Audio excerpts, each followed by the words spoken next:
बनु मैया का दौर है, बनु मैया का दौर है। और बनु मैया के एक अमीर हैं, उनके दरबार में किसी ने कहा काला अमीरुल मोमिनीन यजीद, फरमा फड़े नू गर्दन से, फरमा पकड़ इस कुत्ते को जिसने यजीद को अमीरुल मोमिनीन कहा, पकड़ इसको। तहजीब उठाकर देखें, अल्लाह में इब्न हजर अस्कलानी लिखते हैं, तवज्जो है आपकी, यही बनु मैया का दौर है। मैं जब हवाला पढ़ रहा था, मैं अपनी कैफियत इस हवाले में बताऊं आपको, आपने कई उलमा से हवाला सुना है, लेकिन मैं इस मुताले में जो मेरी कैफियत थी वो मैं आपको बताऊं।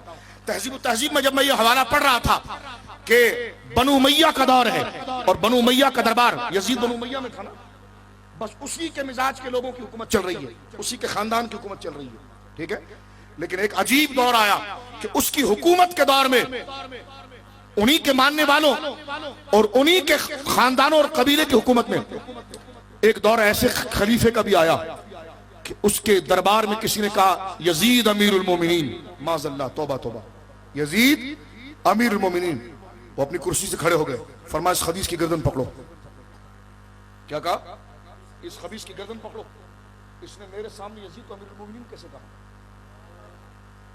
अब आप देखिए, सब बनु मैया के लोग बैठे हैं, जो है वो खुद भी बनु मैया में है, वो खुद भी बनु मैया से ही है, करीब में सारे लोग बनु मैया के हैं, और जिसको वो अमीरुल मोमिनीन कह रहा है वो यजीद भी बनु मैया का। अब आप देखिए इश्क क्या होता है और अकीदा क्या होता है, जिसमें तकिया नहीं, और जो तकिया होता है वो अकीदा नहीं समझे आप, समझे आप?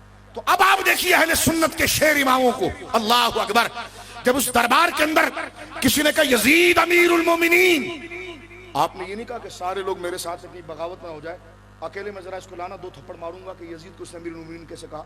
उसी दरबार में सबके सामने फरमाया लगाओ इस कुत्ते को 20 कोड़े, कहा इस कुत्ते को 20 कोड़े लगाओ, लगाओ इसको 20 कोड़े।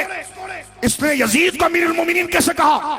यकीन करो मेरे दोस्तों, में मुताले में रुक गया, अरे दौर बनु मैया का, खलीफा बनु मैया का रहमतुल्लाह अलैह और अमीरुल मोमिनीन भी बनु मैया के यजीद को कहा जा रहा है, ये कौन सी आवाज आई है, ये कौन सी आवाज आई कि 20 कोड़े मारो? ये कौन सा शख्स है जो अहले बैत की मोहब्बत में इतना पनप गया, अहले बैत की मोहब्बत इतनी इसके दिल में जगा कर गई, हुसैन के शहादत इसके दिल पर इतने रंग ले आई कि ये यजीद के लिए अमीरुल मोमिनीन के लफ्ज को दोबारा नहीं करता।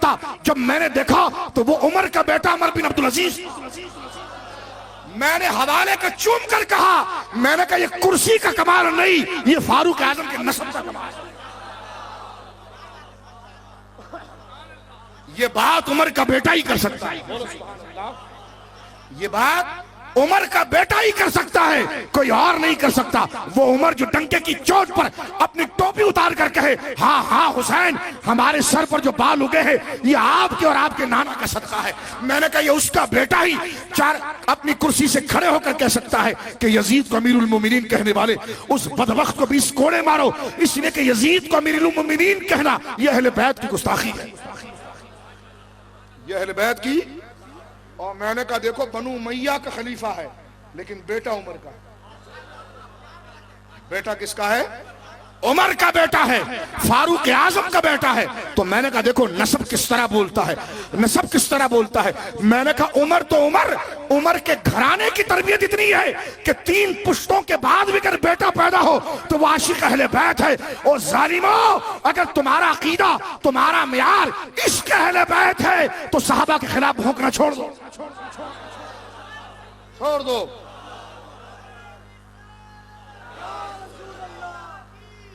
अब अगर मेरा और आपका मियार अहले बैत की मोहब्बत है तो मुझे बताओ ऐसा इश्क आपको मिलेगा कहा। इसलिए मैंने कहा कि हमें झूठ बोलने की जरूरत ही नहीं होती, इसलिए कि पहाड़ जैसे सच हमारे पास अहले बैत के फजाइल में मौजूद है। हमें ना ये होता है कि अभी खेमा जला तो बाद में घोड़ा भागा, हमारे वहां जो तरतीब होती है हमेशा हर साल वही होती है, कोई हवाला आगे पीछे नहीं होता। उसकी वजह क्या है? उसकी वजह यह कि झूठ हम नहीं बोलते, सच का माखज कुरान में भरा पड़ा है अहले बैत के लिए, अभी से भरी पड़ी है अहले बैत के लिए।